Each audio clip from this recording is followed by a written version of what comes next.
Hello everyone!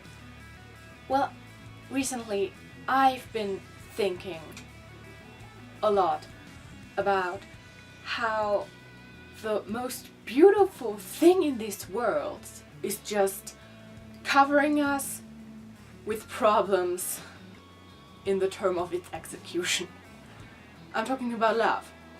So I didn't get this video idea because I'm mad at anyone or I have problems in my relationship. Everything about that is fine. If you're wondering right now, my closer friends who watch my videos might first be a bit troubled, but that's not necessary.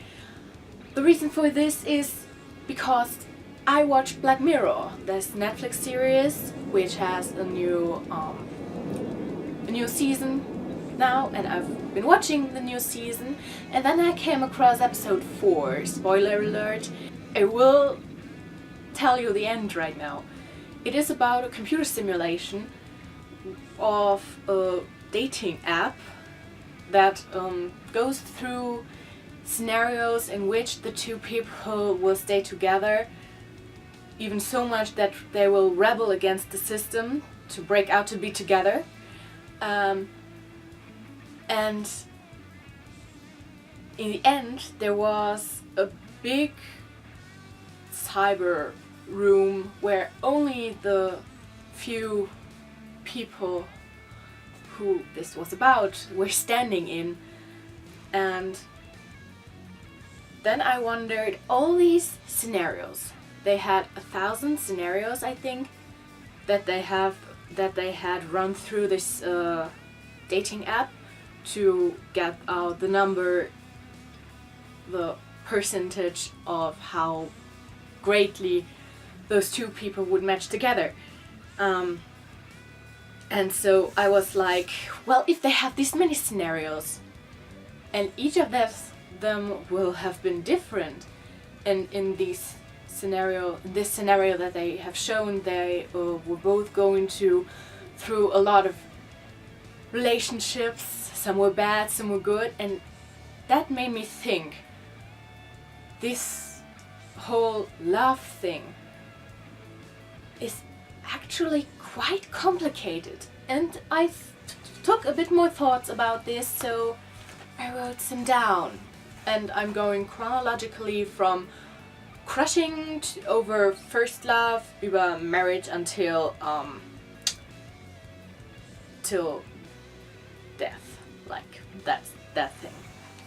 So, what makes love so complicated?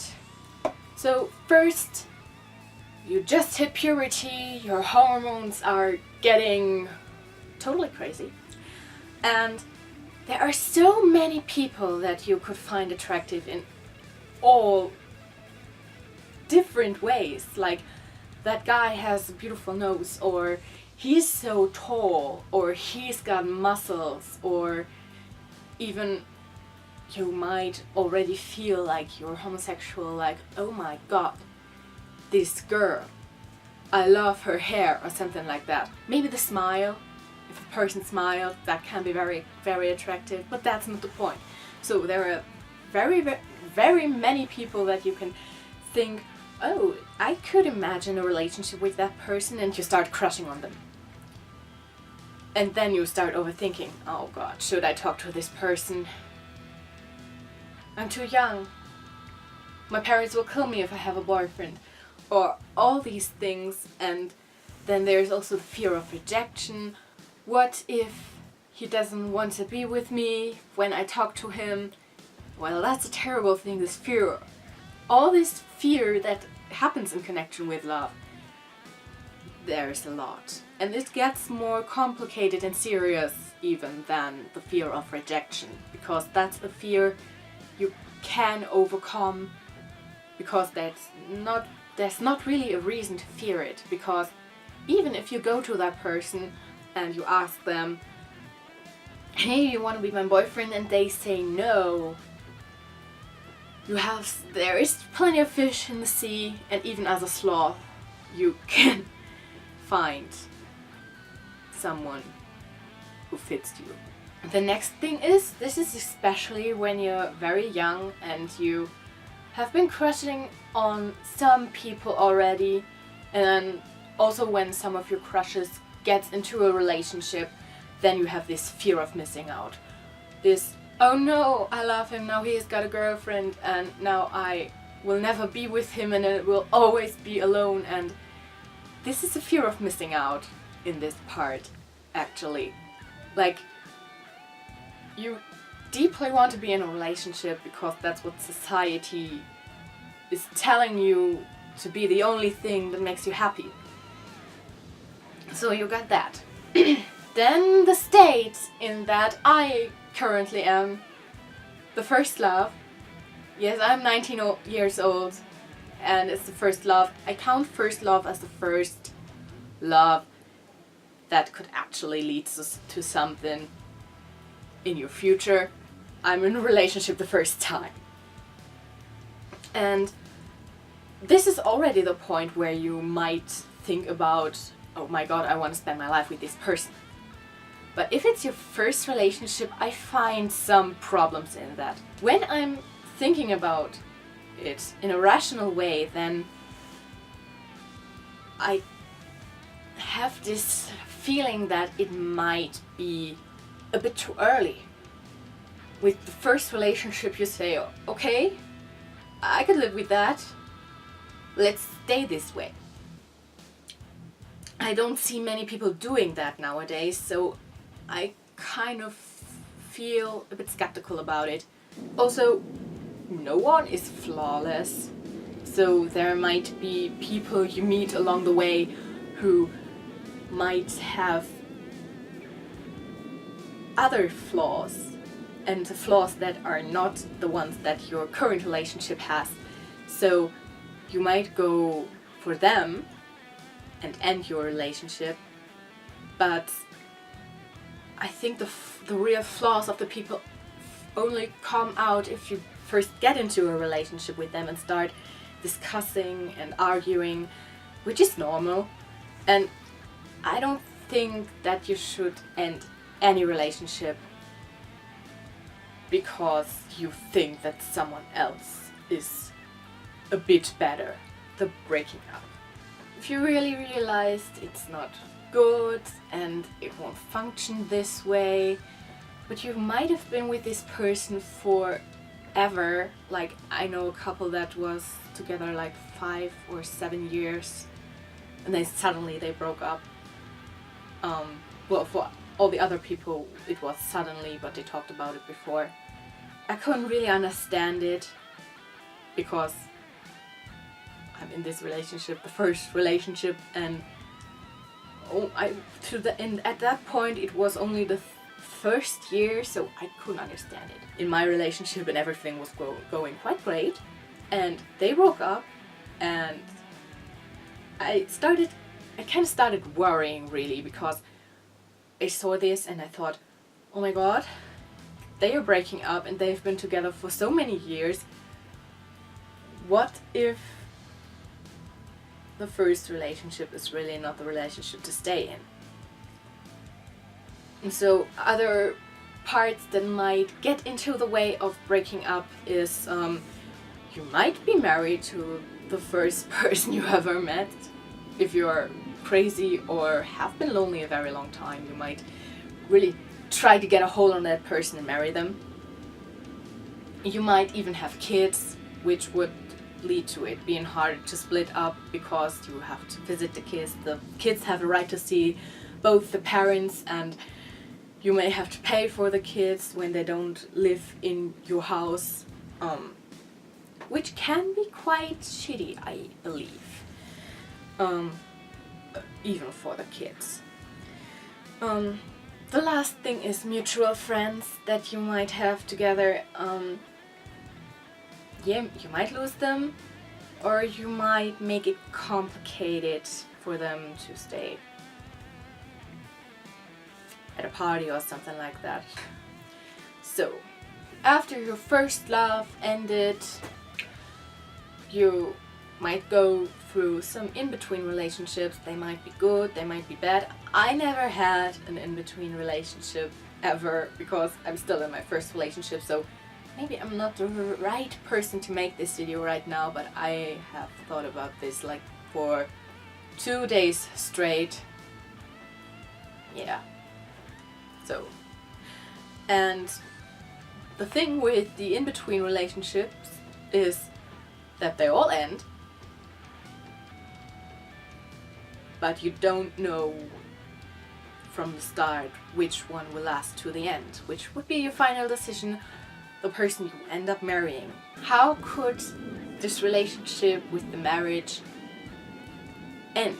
Let's start with that. Let's get it from the end and go through to the beginning, or to the course of the relationship. So the first thing that this marriage is likely to end in would be divorce. So there are other problems like the kids, the dog, the house, the stuff you really know, but maybe it's good for both persons in the end to just stay away from each other. You can't stay with a person who doesn't make you happy. You shouldn't. The other thing, which is the ideal way, well, they say it's the ideal way for a relationship to end in death. But the problem with that is that you are alone afterwards. Second and third marriages, relationships after divorce, and also relationships in marriages. So at this point, after you are getting divorced, you have been divorced, or your partner has died, you might actually be tired of the topic marriage, because in your experience, this thing doesn't end well. And also you might be afraid of prejudice. Like, oh no, he's been married before. What if he still has feeling for his wife, ex-wife? Or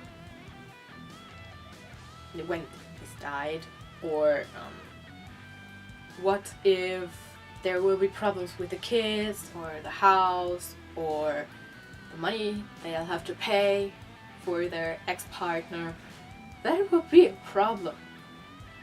Things that also might happen is that I heard this from 2 people already, that they are in a relationship with a person that was in a homosexual relationship before.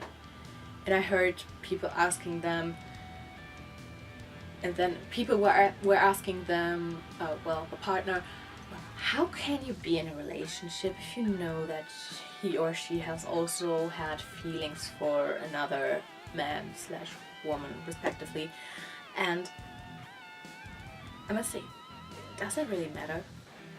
It's prejudice, of course, but in my opinion, that doesn't really matter. Or they don't even have to be in a homosexual relationship before. It can even be a relationship that just wasn't good because the person, in the opinion of the asking person, wasn't good. Like, what does it say about you that the same guy that was with insert terrible person before is with you now? Like, this is also something that might be a problem in ongoing relationships with people who are not in their first relationship. So the thing that I wanted to say about relationships in marriages is that maybe sometimes you should stick to them. I know people who had affairs during their relationships, and from the things that they said about it, sometimes it would have been better. I got, from my little experience, I got 2 basic tips. The first tip that has always helped me with my boyfriend really is that you should be truthful with each other. Like, it can hurt sometimes, but there's nothing you cannot talk about. Well, there should be nothing you cannot talk about. And the other thing is, you shouldn't stay with someone who doesn't make you happy. So that's all the thoughts that I made.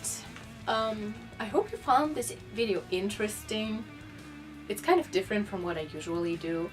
If you want to know what I usually do, and if you're new to this channel, please subscribe or watch my other videos first. If you have any thoughts, specific thoughts about this, write it down in the comments. I read them all. Furthermore, you can follow my social media. The links to that are down in the description box. I hope you have a wonderful week, and if you're from Germany, a wonderful start after the holidays. So